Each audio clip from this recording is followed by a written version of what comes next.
तर मोदींचा चेहरा भयावह आहे, लोक मोदींच्या चेहऱ्याला घाबरतात असं संजय राऊतांनी म्हटलंय। गब्बर नंतर लोक मोदींच्या चेहऱ्याला घाबरतायत असं सुद्धा त्यांनी म्हटलंय।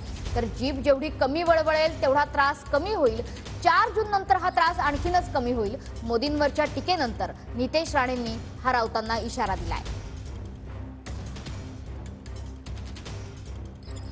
देवेंद्र फडणवीस म्हणतात की आमच्याकडे नरेंद्र मोदींसारखा चेहरा आहे, विरोधकांकडे काहीच नाही।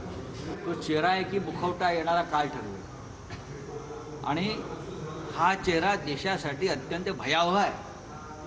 लोक घाबरतायत त्या चेहऱ्याला, भूत आला म्हणतात, भूत आलं। लोकांना आता हा चेहरा नको, मुलं घाबरतायत। गब्बर नंतर जर कोणता चेहरा लोक घाबरत असतील तर या चेहऱ्याला घाबरतायत। हा चेहरा नकोय लोकांना, बोलू द्या फडणवीसांना। बरं, काही भुताटकी आहे भाजप म्हणजे, त्याचं नेतृत्व म्हणजे। तुझी जी काय अक्कल जीभ वळवळते आहे, त्या जिभेला जे हाड राहिलेलं नाही ते जेवढ्या कमी वळवळेल तेवढा कमी त्रास हा 4 जूनच्या नंतर तुला आणि तुझ्या मालकाला होईल।